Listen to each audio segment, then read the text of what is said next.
What up, YouTube? It's your boy Banks, and we back in the building. You feel me? It's True Talks, cause True Talks. All right, let's get straight right into it. So you already know, last night was definitely an important game. It was definitely one of those. It was a highlighted game because the Wizards have been steadily improved this, regular season, especially to start out the gate. They've been, top of the conference. They've been having a great record and they've been playing great together, right? And, the Raptors obviously started off 1-3, started off struggling, and now they, got on a 4-game winning streak, starting out pretty good, pretty great right now. And this was potentially going to be, the time to get their 5th game winning streak, right? The 5th game on the road as well in Washington. That's a tough atmosphere, and just any road game period, to continue the winning streak is going to be tough, right?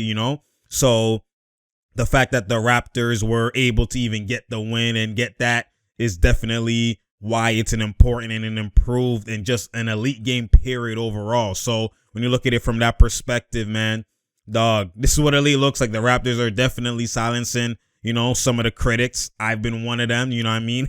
I have no problem admitting when I'm wrong right now so far. Remember, it's a long season. I'm always going to put that out there as perspective, and I want the Raptors to do great.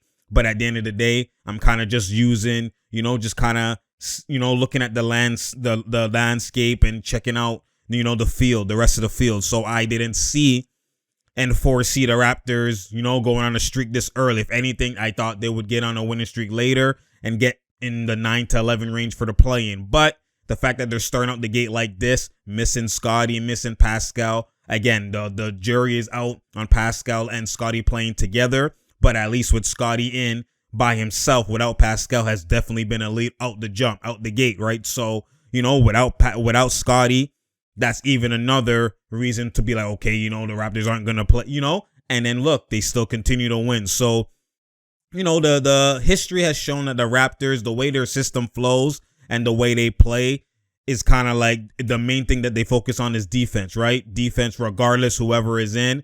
When you have defense regardless like that and you play a high up-tempo transition type of game, you're going to put yourself in position to win any game. And that's been consistent even when they had Kawhi, and Kawhi is the main focal point. When Kawhi is out, they could still win. When Lowry's out, they could still win. When Vanvleet is out, they could still win. When Pascal's out, like you see now, they could still win. When OG's out, they could still win. Like, no matter who's been out, they've been able to still find a way to get the job done because, again, their system is just more so a plug-and-play type of system. And it's not necessarily the system. Part of it is that, but the main thing is the point of emphasis, right? The things that they focus on goes across the board for every player individually. If you want to get minutes, if you want to show, you want to be able to be out there and get playing time, you have to do X, Y, and Z. And that's consistent throughout the stars, the role players, whoever. And that's why the Raptors have a plug and play type of, aspect in terms of their system, in terms of their roster. So regardless of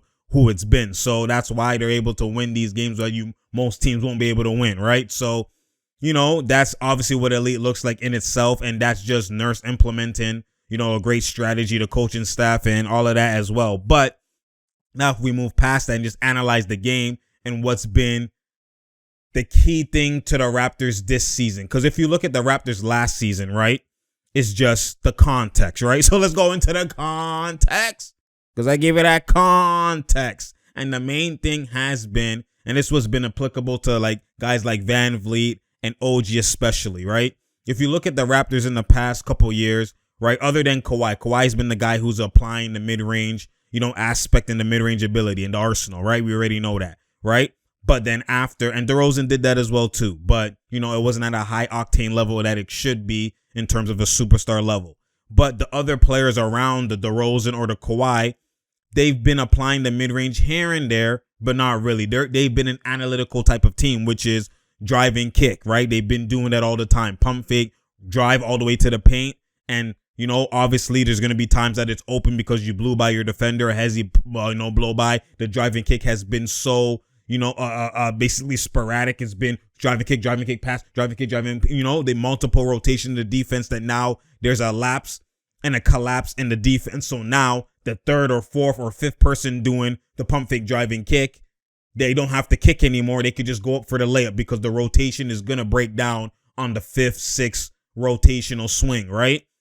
And that's how the Raptors have been playing. There have been a lot of dribble handoff, driving kick. So you either catch and shoot from three, if not pump fake, run all the way to the rim to collapse, and that's how you get it's been threes and twos. And the twos have been paint, whether it's a floater. They didn't even really do floaters that much. Lowry did it here and there, but whether it's a scoop layup or whatever, or a driving kick, shot, catch and shoot three. And when you look at it from that perspective, that has been working in the regular season. That's why even with DeRozan, even with Kawhi, you've had them, Kawhi injured, even DeRozan injured. You had them be successful in the regular season. But the playoffs, and when great teams come, they have a scheme that, force them to shoot in the gaps in the mid-range. And the Raptors have struggled with that, especially in the biggest moments. Other than Kawhi, especially when Kawhi left, that's why you see them struggle versus Celtics, because that mid-range ability hasn't applied. And then when someone breaks out, like Lowry snaps all of a sudden, or Vanvleet, and Vanvleet didn't really do mid-range that much, or Pascal, or whoever, maybe Ibaka, he got a lot of shots in the mid-range. He's averaging 15, his pick, and he'll slip to the mid-range and shoot it or do the hook or whatever, When they apply the mid-range here and there, you see the success rate is pretty good. But the thing is, it wasn't sustainable. They didn't keep at it, and there was no consistency with it.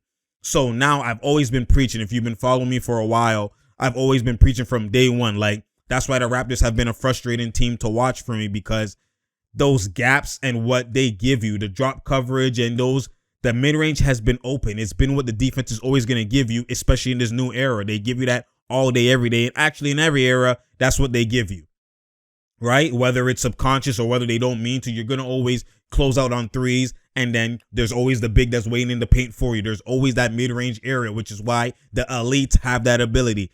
They don't have to live in it. Obviously, some days they don't give you that. Sometimes they sag. Some games they sag off and they give you the three. Some games they play tight, they give you the mid-range. Some games they play high and then you can blow by to give you the paint. It's just read and react. But the point is, you have to have the ability, the awareness, and the IQ to spot that, the mid-range is open right now, and have the ability to shoot that, right? Not just a set shot, but off dribble, meaning 2 dribble pull-ups, 1 dribble pull-up, right? Off the curls, whatever the case is. And the Raptors have lacked that ability outside their main superstar, mainly Kawhi, right? And then when Kawhi left, they didn't really have that ability unless Lowry spazzes out randomly, right? And he's doing, those half spins, and those spin shots and whatever, and step backs and stuff like that. But other than that, the guys who are shooting, which was mainly Vanvleet, right? Norma started applying it last year. That's why he had a breakout year and he got traded to Portland. But outside of, the main guys who were taking the shots, which was Pascal, Vanvleet, Lowry, and Norm, those 4 main guys, right? And Ibaka.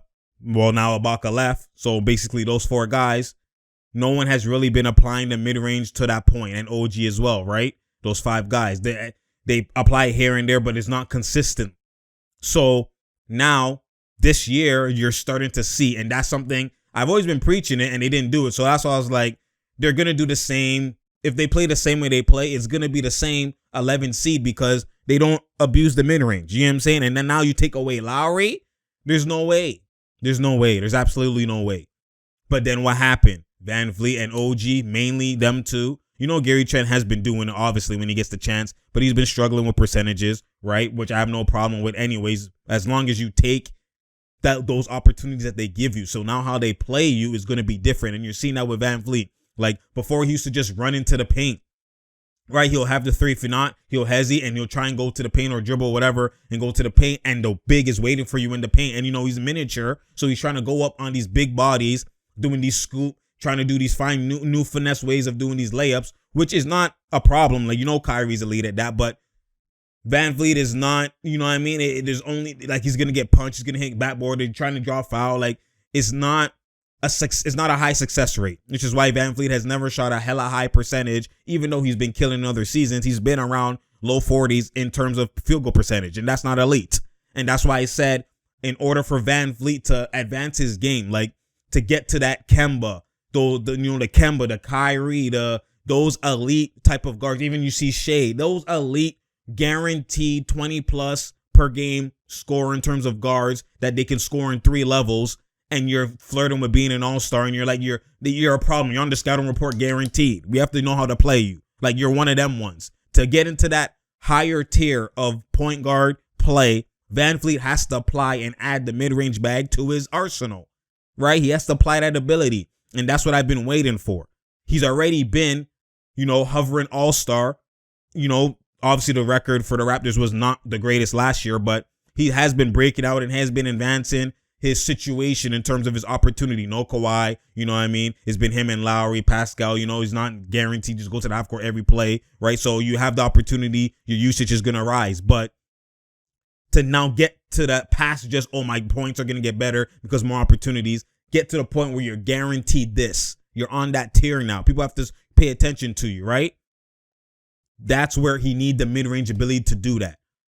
And, the guys like Dame and Steph, they don't have to apply the mid-range as much because their range is so far. They're shooting from near half that when they get to three-point line. So when a guy plays a drop coverage, he's actually a bit, he's higher than the mid-range, but he's kind of like a bit lower than the three-point line. So that their mid-range essentially is actually shooting right at the three because they shoot so far back that when you extend the defense and they play high, the drop coverage for them, when a man's playing drop coverage, let's say Brook Lopez, whoever, the big on the other team as a defender is playing drop coverage, is going to be way extended. So it's going to be at the 3-point line. So even though that's why they shoot 11 threes or whatever, they shoot high amount of threes, even though some threes are at half and hella far, the other threes that are at the line is basically them shooting in the drop. That's their mid-range. For other players like the Kyries, the Kembas, they're not shooting from that deep all the time, right? They're shooting from three. So when you play drop coverage, it's going to be the 2-dribble pull-up in the midi.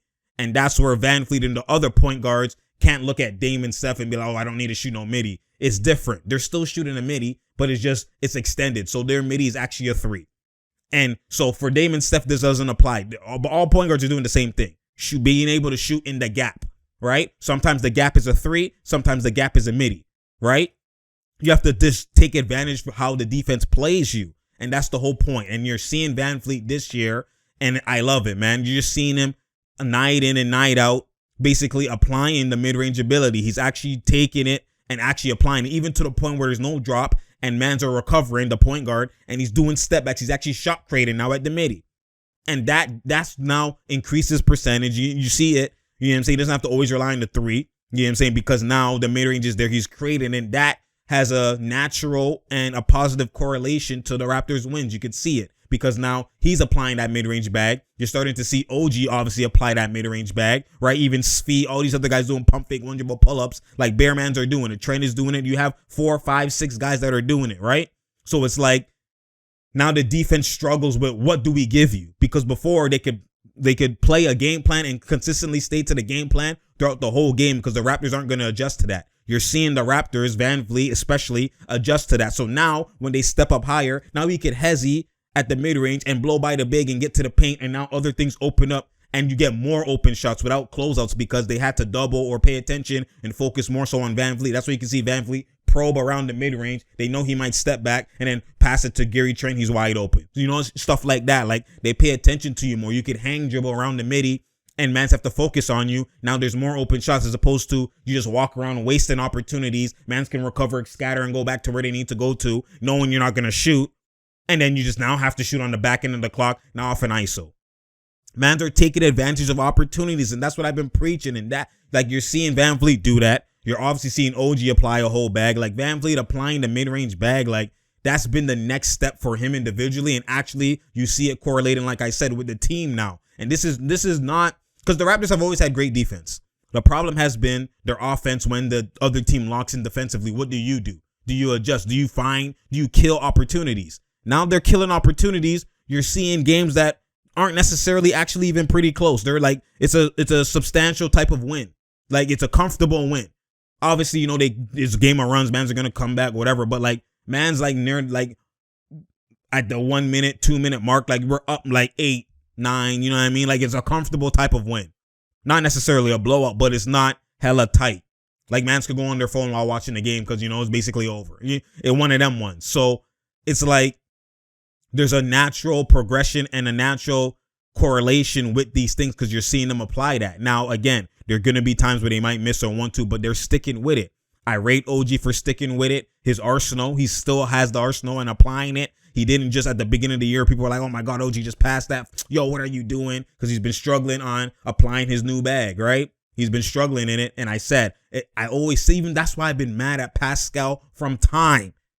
I never get mad at the percentages. It's not about that. It's about the mentality. Through the struggle, you continuously shoot the difficult elite shot, or do you give up and go to what's guaranteed? And because what's guaranteed, the defense is going to stop what's guaranteed. It's going to be difficult. You can't rely on just the guaranteed takes that you normally, like your strength takes, because they can cut that off. You have to be able to shoot and score in other ways that even when you're struggling, the fact that you're still comfortable, still pulling it, means you're not going to ever waver. Means now when you're hot, like if you're going to get better at it, obviously, the more you stick at it, then now when you're there, that's the new you, and that it's over. It's over. You're going to be unguardable. That's the trajectory. That's the transition that every man has taken from Kawhi to Kate. Every man, you don't just because you're struggling now only do, oh, I'm only going to the paint now.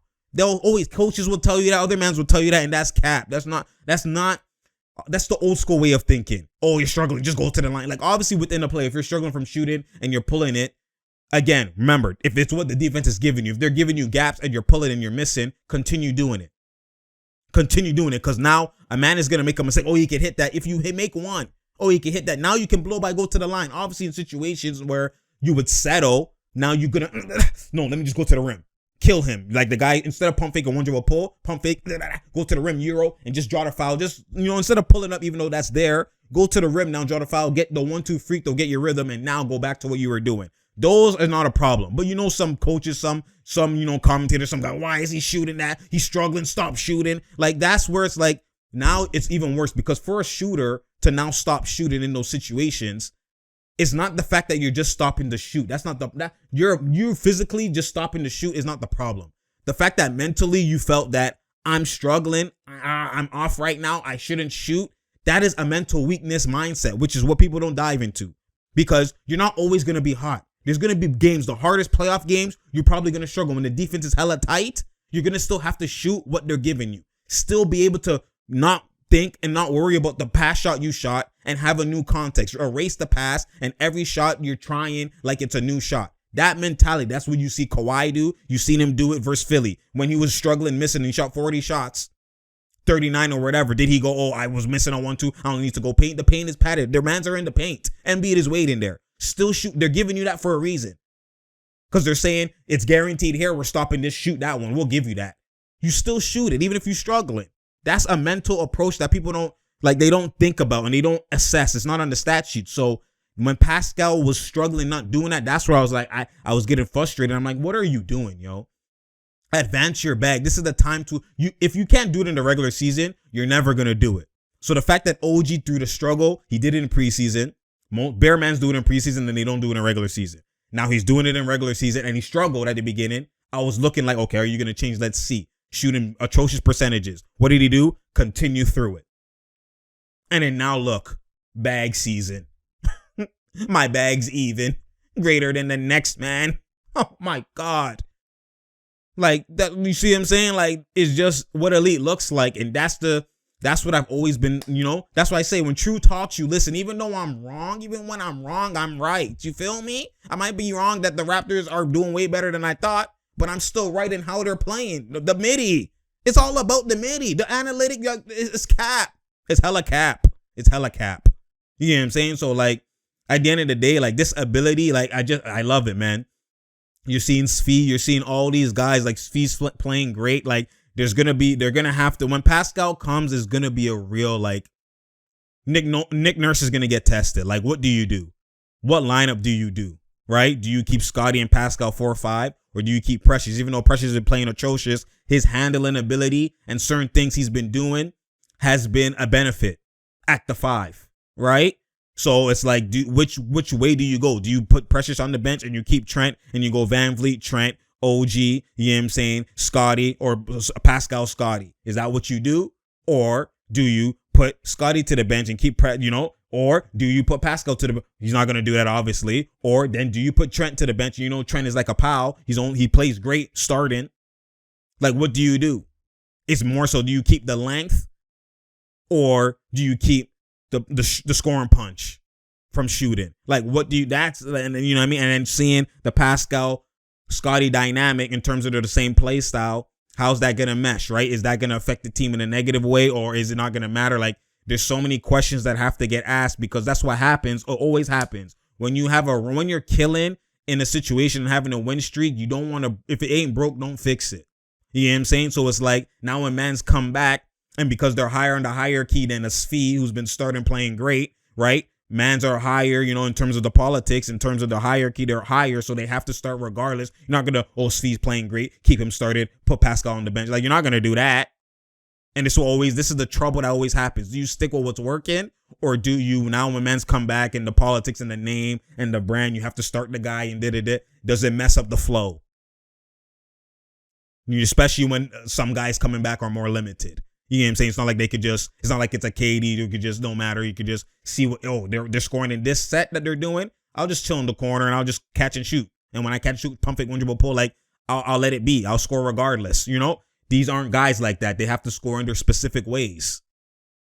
Right? So it's like, that's the next dynamic that we have to see, right? That I'm kind of like, I'm looking at, and I'm kind of trying to play it out. What's going to happen? So I'm waiting for, it comes down to Nurse and his decision. This is the tough management process in terms of a coach. This is one of the toughest things to do, right? When you're winning, when it's like, it's uncalled for winning. Basically, like, you're supposed to be losing, but you're actually winning.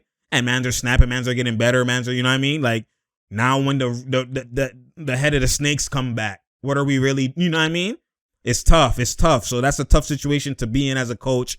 And, you know, it all comes down to, how does the results play out? If you make a decision, the results don't play out the way it should, or it's in a negative way and they're losing, then now you get blasted, and now it's, you shouldn't have, like, it's always a hindsight type of thing. So that's a hard life to live, man, as a coach, man. It's hard, it's tough. So at the end of the day, man, again, the main point of what I'm seeing and the main point of everything is just the mid-range ability. Like, that's like, this is the first time that you're seeing multiple players apply it on a regular possession by possession basis. It has never happened. It's been only a 1-2 guy, like Kawhi mainly and DeRozan mainly. Those have been the guys that applied the mid-range every day, all day, 24/7.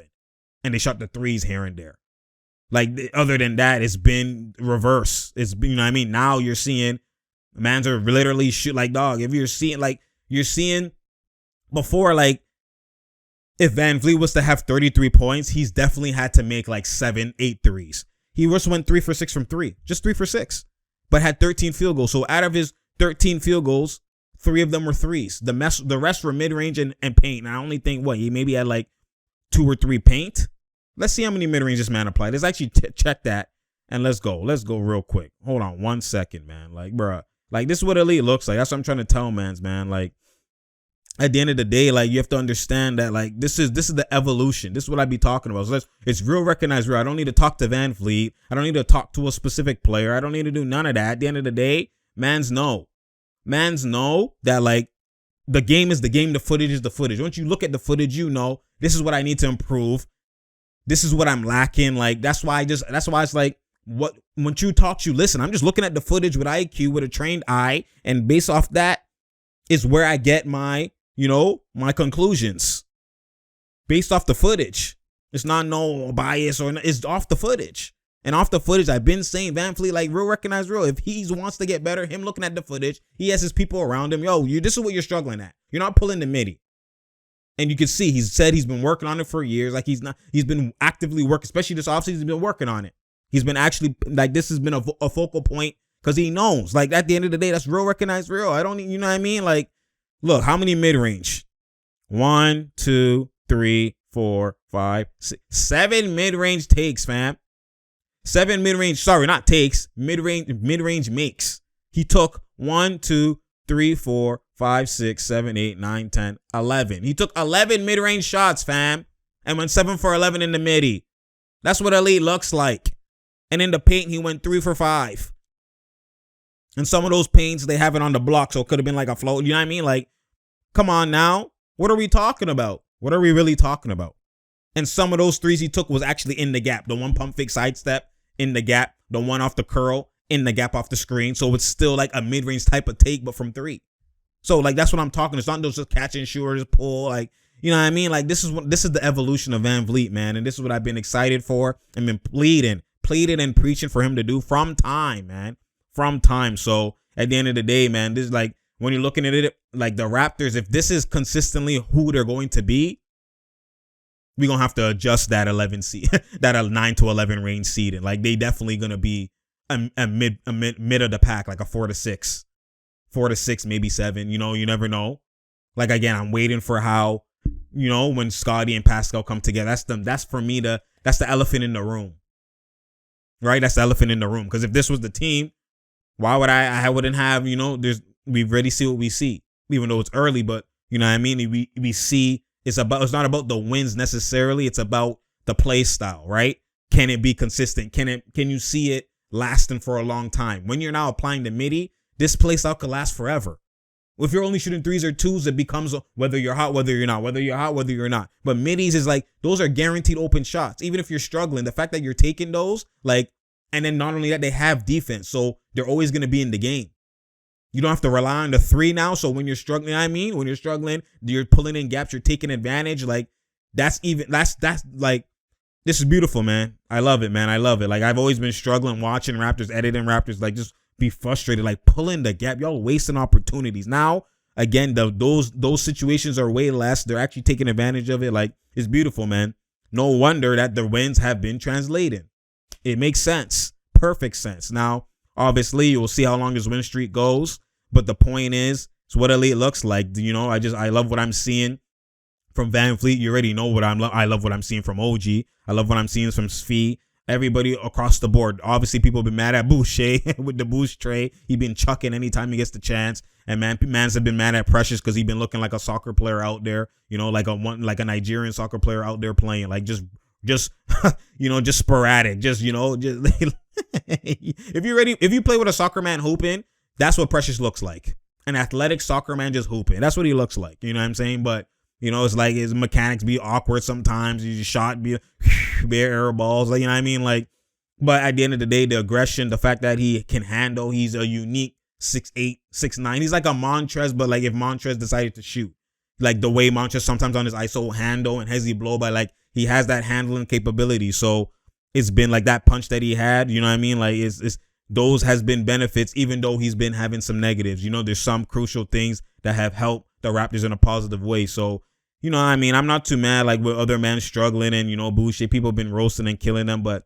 at the end of the day, it's been offsetted by the eliteness I've been seeing from, you know, the other guys. So, you know, I've been happy with what I've been seeing with the Raptors. Now, I'm just waiting for Pascal to come back and Scottie and Pascal together. That's been elephant in the room. So you already know it's True Talks, because True Talks. Share, like, and subscribe. We out here. There's no doubt here. There's no drought here. Game Friday versus the Cavs. We'll see how they play. You know what I mean? So obviously Scottie's gonna come back that game as well too. So, you know, they should even be playing better. But then again, you know, get the rust off, etc. So we'll see how that pans out. You already know. Spread the word. You know, follow me on TikTok if you haven't heard. Obviously, follow me on all my social media platforms. You know, the link is below. But the link below, you know, click that Linktree link. It has all my links there. Follow me on TikTok. You know what I'm saying?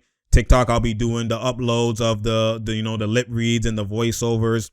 I'll be doing that on there more often. I'm going to try. It's hard to do that daily, but, you know, at least, you know, it's going to be more consistent. It's going to be more consistent. There's going to be throwback ones, you know, from the ones y'all missed. Because, you know, mans don't go back to the old videos and watch the whole video. So it's like a compilation, right? So there's going to be throwback ones. There's going to be current ones. You know what I mean? Especially with Raptors content is going to be there a lot of the time. So spread the word.